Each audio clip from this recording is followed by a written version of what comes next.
এই যে দেখুন,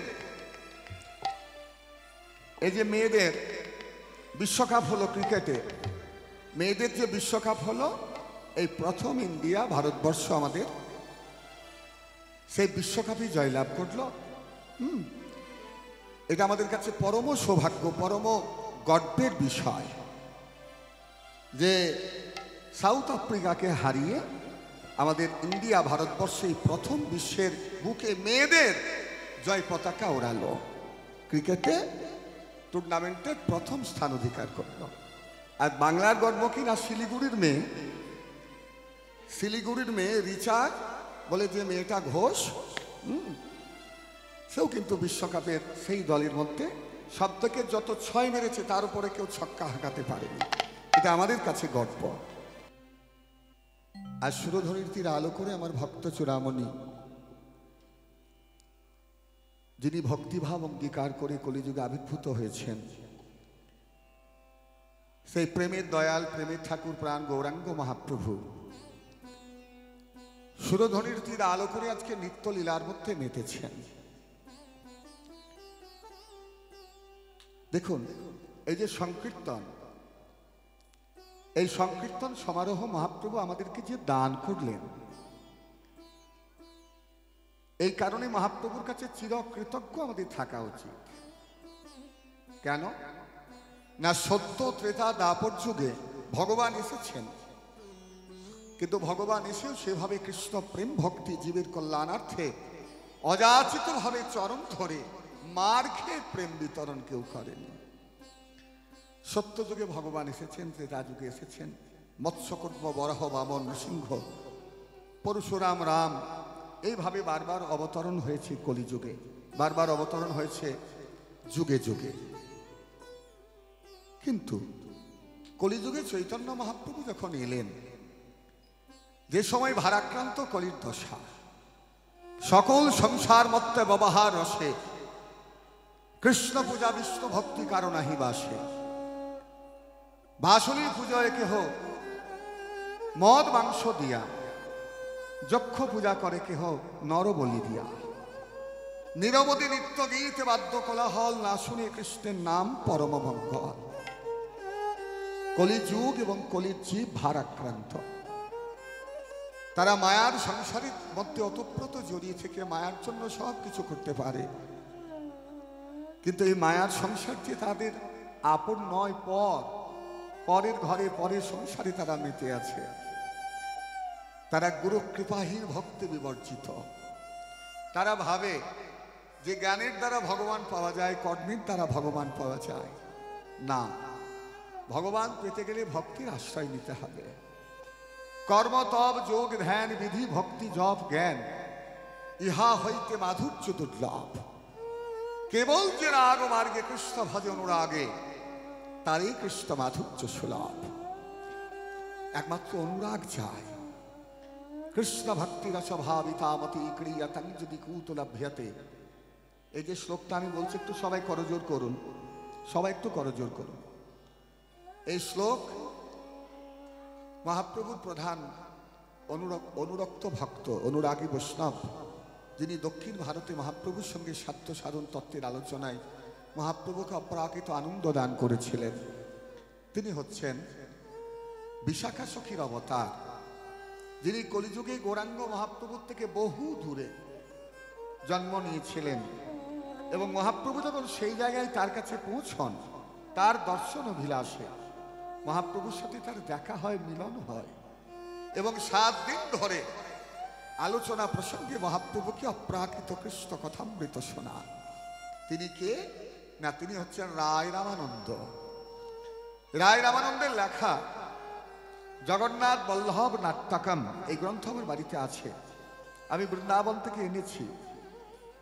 এই যে শ্লোকটা আমি প্রথমে বললাম মা, এটা ওই গ্রন্থেরই শ্লোক। কৃষ্ণ ভক্তি রসভাবিতামতি ক্রিয়াতাং যদি কুতুলভ্যতে, তত্র ললিয়ামপি মূল্যমে কালম জন্ম কোটি সক্রিয়ত লভ্যতে। ভক্তি কিন্তু এক জন্মের নয়। ভ্রমিতে ভ্রমিতে ভাগ্যবান জীব গুরু গোবিন্দ কৃপা পায় ভক্তি লতা বীজ। ভক্তি শব্দটা ভজ ধাতু থেকে ভজন এবং ভজন থেকে ভক্তি, ভক্তিতেই ভগবানকে পাওয়া যায়। অন্য কোনো কিছুতে নয়। ওই জন্য বলছে যে নানোপচার কৃত পূজন স্মার্ত বন্ধো প্রেম নাইব ভক্ত হৃদয়াং বিদ্রুতাং স্মার্ত যাবৎ ক্ষুরতি জঠরে জরঠা পিপাসা তাবৎ সুখায় ভবতু ননু ভক্ষ্যাপে। আপনি এখান থেকে 16 মাইল পর্যন্ত হেঁটে গেলেন, কি এখান থেকে 16 মাইল পর্যন্ত পায়ে হেঁটে, প্রচন্ড রোদ, মাথায় ছাতা নেই, আপনি হেঁটে গেলেন, কোনো কাজে গেলেন, আপনি হাঁপিয়ে গেলেন, আপনার পিপাসা লাগলো। দেখছেন 16 মাইল যাবার ঠিক আগেটাই একটা গাছের তলে একজন শরবত নিয়ে দাঁড়িয়ে আছে। আপনি যাওয়ার সাথে সাথে আপনার সামনে শরবতটা তুলে ধরে বলল, দাদা এই শরবতটা আপনি পান করুন, এটা আপনার জন্যই আমি রেখেছি। কেমন লাগবে? কি গো মাইরা, দারুণ লাগবে। কেননা আপনার শরবতের প্রয়োজন ছিল, আপনার জলপানের প্রয়োজন ছিল, আপনি পিপাসার্ত ছিলেন। আপনি সারাদিন উপবাস করে আছেন, সারাদিন পর সন্ধ্যাবেলায় যদি এক থালা রসগোল্লা নিয়ে, কি সুস্বাদু কোনো খাদ্য দ্রব্য নিয়ে আপনার সামনে তুলে ধরে আর বলে, দাদা এটা সেবা করুন, কেমন লাগবে? দারুণ লাগবে। কারণ আপনার খিদে আছে, আপনার খাদ্যে প্রয়োজন আছে। কিন্তু আপনার যদি পিপাসা না থাকে, কি ক্ষুধা না থাকে, তখন কি অন্ন গ্রহণে আনন্দ হবে না, পানীয় গ্রহণে পরিতৃপ্তি হবে? হবে না। সেই রকম কৃষ্ণ কথা, হরি কথা আপনার সামনে, আপনার কাছে তখনই সুখকর হবে যখন আপনার হৃদয়ের মধ্যে অপ্রাকৃত কৃষ্ণ প্রেম ভক্তি থাকবে। মাগো, আমরা কলির জীব। মহাপ্রভু নিজে সাম্যবাদকে বিশ্বাস করতেন। ওই যে চণ্ডীদাসের বাণী, সোনরে মানুষ ভাই, সবার উপরে মানুষ সত্য, তাহার উপরে নাই। ওই জন্য মহাপ্রভুর নিজের মুখের কথা, কিবা বিপ্র কিবা নেয়াসী সন্ন্যাসী কেন নয়, যেই কৃষ্ণ তত্ত্ববেত্তা সেই গুরু হয়। মহাপ্রভুর আগে তো চণ্ডীদাস এসেছেন। কারণ আপনারা জানেন যে চৈতন্য চরিতামৃতের একটা পদের মধ্যে আছে যে মহাপ্রভু যখন গম্ভীরাই ছিলেন, তখন কাদের কাদের গান শুনতেন? কাদের গান শুনতেন? তিনি স্বরূপ দামোদর রায় রামানন্দ মহাপ্রভুকে শোনাতেন। চণ্ডীদাস বিদ্যাপতি রামানন্দের নাটকগতি কর্ণামৃত শ্রী গীত গোবিন্দম। স্বরূপ রামানন্দ শনি মহাপ্রভু রাত্রি দিনে গায় শুনে পরমানন্দ। তা সেই চণ্ডীদাস মহাপ্রভুর আগে অবতরণ করেছেন, আবির্ভূত হয়েছেন এবং নিজে তিনি বর্ণনা করেছেন সেই কথা যে সোনরে মানুষ ভাই, সবার উপরে মানুষ সত্য, তাহার উপরে না। মানুষে সম্মান দিলে সে সম্মান দেবতারে মেলে। ওই জন্য সাম্যবাদ, সর্বধর্ম সমন্বয় যে ধর্ম।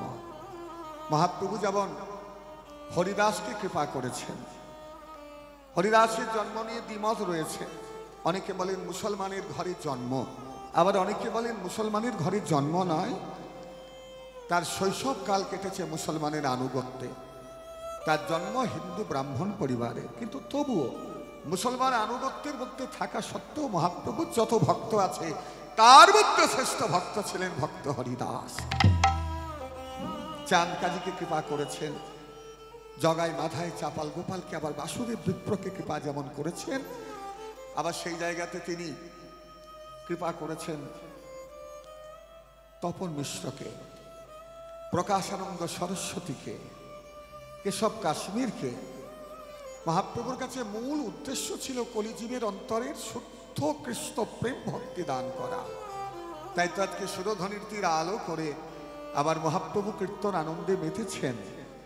তিনি আজকে খেলছেন, কি খেলছেন না? হরি নামের খেলা। আহা তোমার সঙ্গে প্রাণে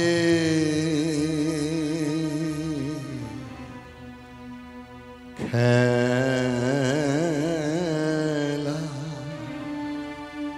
প্রিয় আমার ও গো প্রিয়, বড়ইতলা আজ পরাণ আমার খেলাতে হার মানবে কি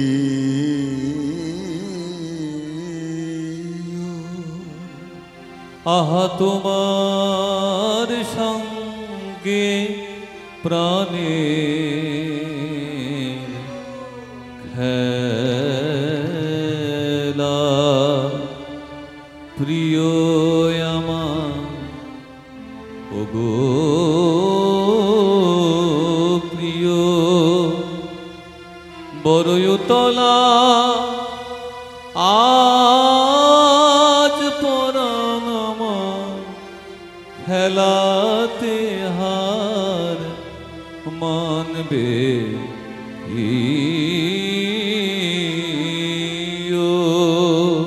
আহা তোমার সঙ্গে প্রাণে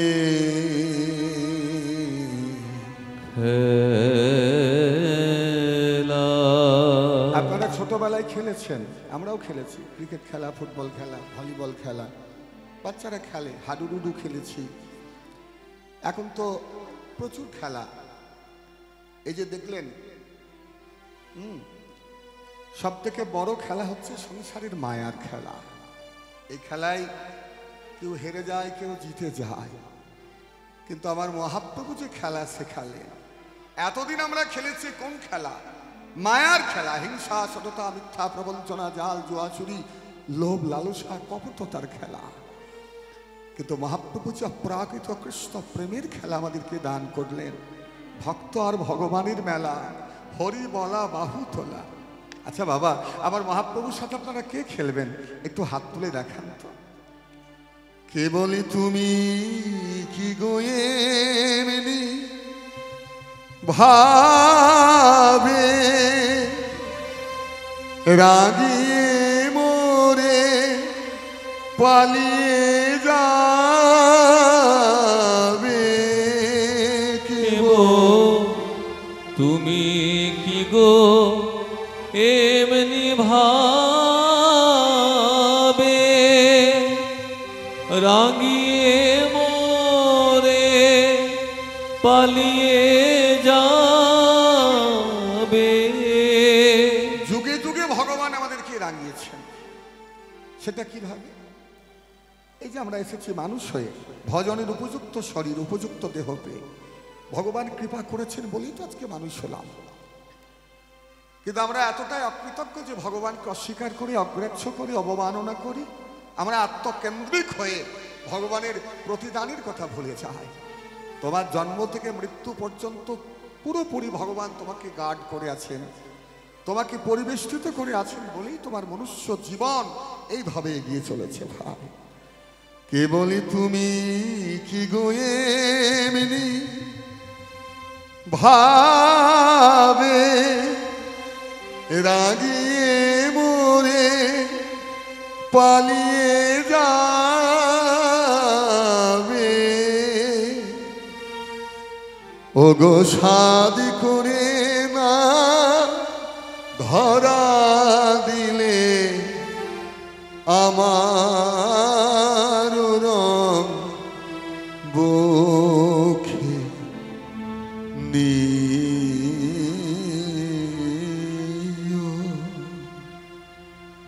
আহা তোমার সঙ্গে প্রাণে খেলা।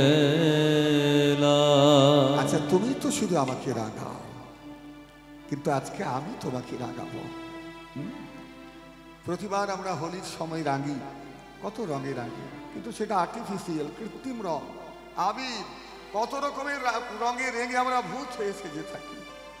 কিন্তু আজকে যে ভগবানকে আমাদেরকে রাঙাতে হবে বাবা, সেটা কিসের রং?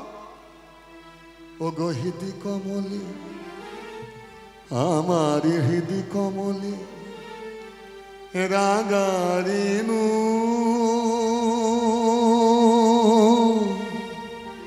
তোমায় রাগাবো ওই উত্তরি।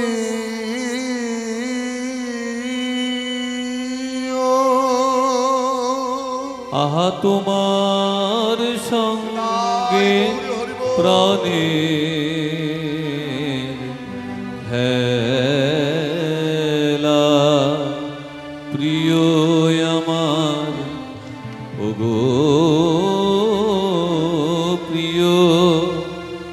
বরুতলা আজ পরাণ আমার খেলাতে হার মানবে ইও। আহা তোমার সঙ্গে প্রাণের খেলা। তাই আজকে সুরধনির তীরে আলো করে মহাপ্রভু ভক্ত সঙ্গে কীর্তন আনন্দে মেতেছেন। মহাপ্রভুর ভাব কেমন? একবার লগো আনন্দ ভরে হরে কৃষ্ণ নাম। একবার লগো আনন্দ ভরে হরে কৃষ্ণ নাম। লগো আনন্দ ভরে হরে কৃষ্ণ নাম। একবার লগো আনন্দ ভরে হরে কৃষ্ণ নাম। এই হরে কৃষ্ণ হরে রাম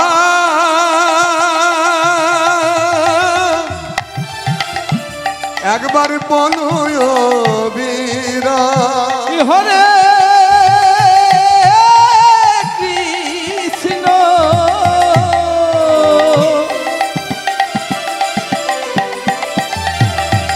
হরে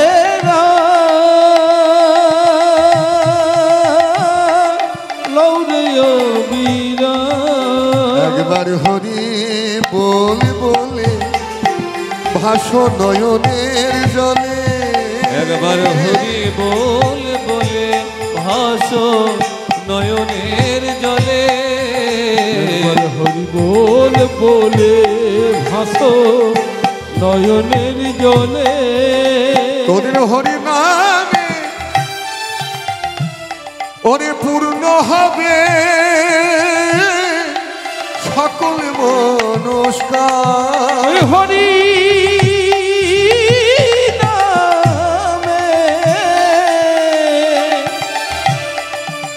পূর্ণ হবে সকল মনস্কার। একবার লৌরে আনন্দ হরে হরে কৃষ্ণ নাম।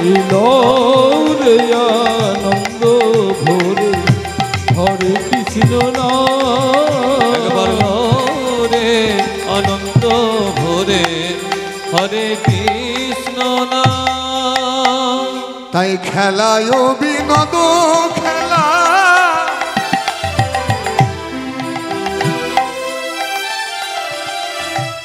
ও গো আমার গোরা বনমালী। খেলায় বিনোদ খেলা খেলা খেলে রে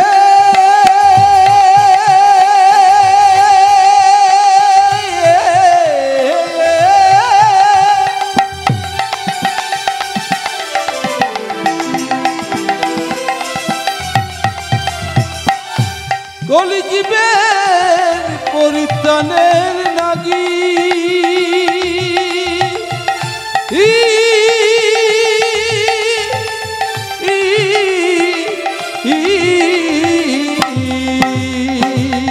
ওই খেলায় বিনোদ খেলা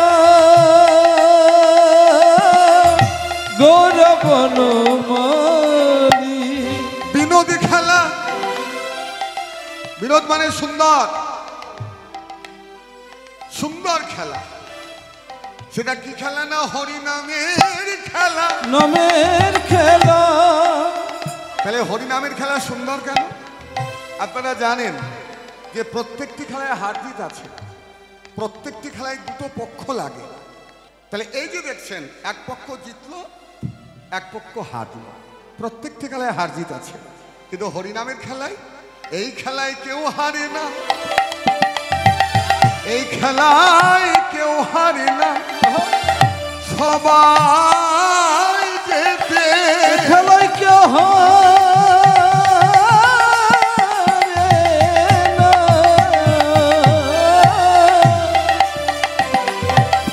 সবাই যেতে যারা হরি নামে হরি নামে হরি নামের খেলায় মাতে এই খেলায় কেউ হারে না সবাই যেতে এই হরি নামে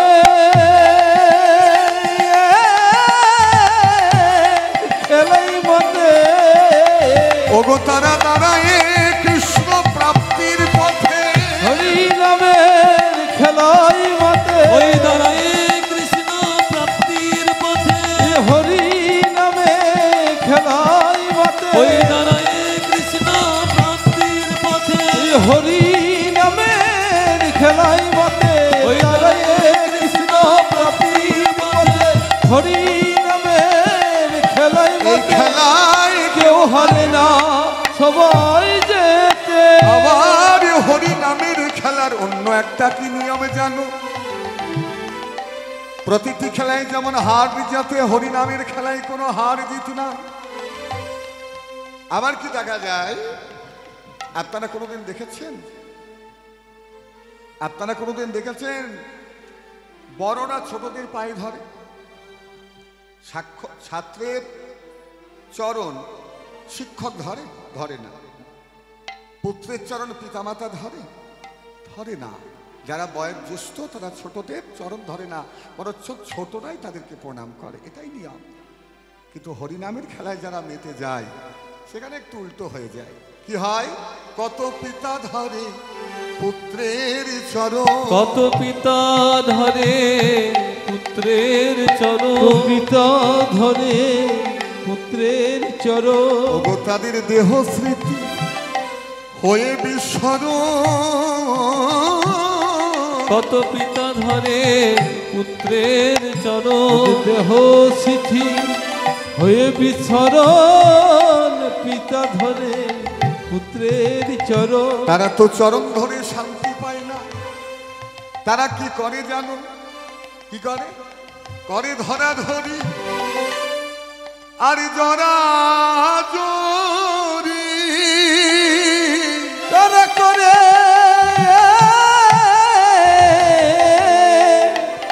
ধরা ধরিয়া জরা জরি একেবারে ধুলাই পড়ে ধুলায় পড়ে ধুলাই পড়ে দেয় গড়াগড়ি, করে জরা তারা করে ধরা ধরিয়া জরা জরি, ধুলাই পরে দেয়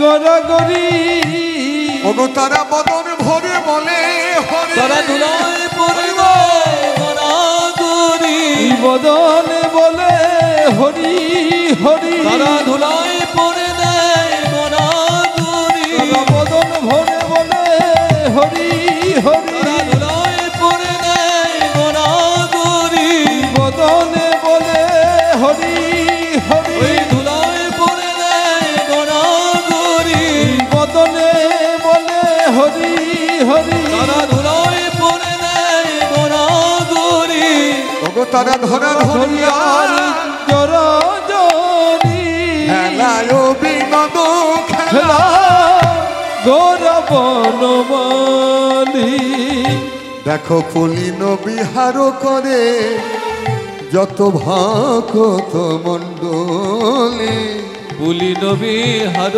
করে যত ভক্ত মণ্ডলী, পুলিন বিহার করে ভক্ত মণ্ডলী, পুলিন বিহার করে ভক্ত মণ্ডলী জয় গীতায়। আজকে মহাপ্রভু কীর্তন আনন্দে মেতেছেন, ভক্তদেরকে নিয়ে প্রাণ ভরে গাইছেন কি না মহামন্ত্রণা, বল হরে কৃষ্ণ কৃষ্ণ কৃষ্ণ হরে হরে, হরে রাম রাম রাম হরে হরে, হরে কৃষ্ণ কৃষ্ণ কৃষ্ণ হরে হরে, হরে রাম রাম রাম হরে হরে। হরে কৃষ্ণ কৃষ্ণ কৃষ্ণ হরে হরে। হরে রাম রাম রাম হরে হরে। বলো হরে কৃষ্ণ কৃষ্ণ কৃষ্ণ হরে হরে। হরে রাম রাম রাম হরে হরে। বলো হরে কৃষ্ণ কৃষ্ণ কৃষ্ণ হরে হরে। হরে রাম রাম রাম হরে হরে। বলো হরে কৃষ্ণ কৃষ্ণ কৃষ্ণ হরে হরে। হরে রাম রাম রাম হরে হরে। হরে কৃষ্ণ কৃষ্ণ কৃষ্ণ হরে হরে। হরে রাম রাম রাম হরে হরে। দেখো বৃন্দাবনের খেলা ছিল গোঠে দৌড়াদৌড়ি। বৃন্দাবনের খেলা ছিল গোঠে দৌড়াদৌড়ি। ওই বৃন্দাবনের খেলা ছিল গোঠে দৌড়াদৌড়ি। বৃন্দাবনের খেলা ছিল গোঠে দৌড়াদৌড়ি। বৃন্দাবনের খেলা কি? হ্যাঁ, শ্রীরাম দাম বসুরামকে নিয়ে গোষ্ঠের মধ্যে দৌড়াদৌড়ি করে খেলতেন। বৃন্দাবনের খেলা ছিল গোঠে দৌড়াদৌড়ি। বৃন্দাবনের খেলা ছিল গোঠে দৌড়াদৌড়ি। আবার নবদ্বীপের খেলা হলো ধুলোই গড়াগড়ি। নবদ্বীপের খেলা হলো ধুলাই গড়াগড়ি। ওরে হরি বলা বাহু তোলা, হরি বলা বাহু তোলা, হরি বলা বাহু তোলা, হরি বলা বাহু তোলা। এই হলো নামের খেলা। হরি বলা বাহু তোলা, এই হলো নামের খেলা। হরি বলা বাহু তোলা। বৃন্দাবনের খেলা ছিল মুরলী বাদন। বৃন্দাবনের খেলা ছিল মুরলী বাদন। বৃন্দাবনের খেলা ছিল মুরলী বাদন। বৃন্দাবনের খেলা ছিল মুরলী বাদন। আবার নবদ্বীপের খেলা হলো নামে সংকীর্তন। নবদ্বীপের খেলা হলো নাম সংকীর্তন। নবদ্বীপের খেলা হলো নাম সংকীর্তন। নবদ্বীপের খেলা হলো নাম সংকীর্তন। এইভাবে কীর্তন আনন্দে মহাপ্রভু মেতেছিলেন। হঠাৎ দেখলেন যে গগনে আর বেলা নেই। নিতাই চাঁদকে ডাকলেন, দাদা। ওই দেখো সূর্য অস্তাচলে ঢলে পড়েছে। আমরা উদীয়মান সূর্যকে দেখে বেরিয়েছিলাম দাদা। পূর্ব দিগন্তে উদীয়মান সূর্যের প্রকাশে মায়ের কাছ থেকে মায়ের হাতে নিজেরা সেবা করে সুরধনের তীর আলো করে আমরা কীর্তন করেছি ভক্তের সঙ্গে। সারাদিন কীর্তনে মেতে থাকার পর আমরা ভুলে গেছি ঘরে যাবার কথা। কিন্তু দাদা, ওই দেখো সূর্য ডুবতে চললো। এবার তো অন্ধকার হবে, আর অন্ধকার নামলে আমরা পথ ভুল করব। এটা মহাপ্রভুর নিজের বিচার্য কথা, কিন্তু এর ভেতরে একটা বিরাট বড় অন্তর্নিহিত অর্থ আছে। তিনি আগম নিগমের তত্ত্ব জানেন। তিনি এসেছেন, তিনি যাবেন।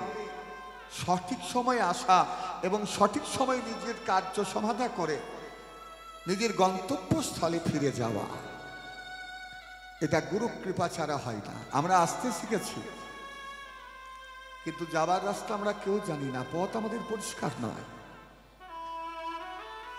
ওই জন্য অভিমন্যু যেমন চক্রবহের মধ্যে প্রবেশ করেছিল, কিন্তু সেখান থেকে সে বেরোবার রাস্তা জানতো না বলে কিন্তু অকালে তার মৃত্যু হয়েছিল। আমরা মায়ার সংসারে এসেছি বাবা, মাতৃগর্ভ থেকে, কিন্তু এখানে আসার পর যে প্রত্যেকের কিছু দায়িত্ব কর্তব্য আছে, সেটা যথার্থ আমাদেরকে পালন করে সঠিক সময় আমাদেরকে ফিরে যেতে হবে। আমি জানি সংসারে আসার পর প্রত্যেকের দায়িত্ব আছে। পিতা মাতা, গুরু বৈষ্ণব, স্ত্রী, সন্তান, পাড়া প্রতিবেশী, সমাজ, সবার প্রতি তোমার কিছু দায়িত্ব কর্তব্য আছে। তুমি বিবেকহীন, মনুষ্যত্বহীন নও। আর সেটা যদি হও তাহলে তুমি অকৃতজ্ঞ। দয়াল গৌরাঙ্গ মহাপ্রভু শিক্ষা দিলেন যে ওরে, তোরা মাতৃগর্ভ থেকে মায়ার সংসারে এসেছিস, কিন্তু নিজের কার্য করে সংসারে প্রত্যেকে দায়িত্ব পালন করার পর নিজের অন্তরের যে কিছু কাজ আছে একদম নিজের নিজস্ব কর্ম, সেই কাজ যদি না করিস তাহলে পরপারে গিয়ে তোরা কি কথার জবাব দিবি? আমার মহাপ্রভু সেটাই শেখালেন যে তোমরা এসেছো, কিন্তু সঠিক সময় তোমাদেরকে ফিরে যেতে হবে। দেবায়ব শানো হে রে,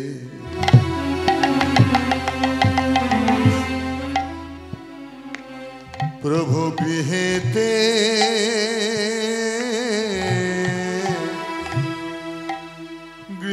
গৃহেতে চলি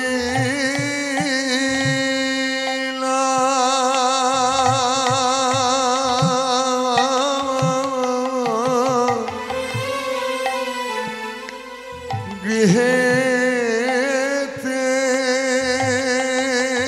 চলিল, গৃহেতে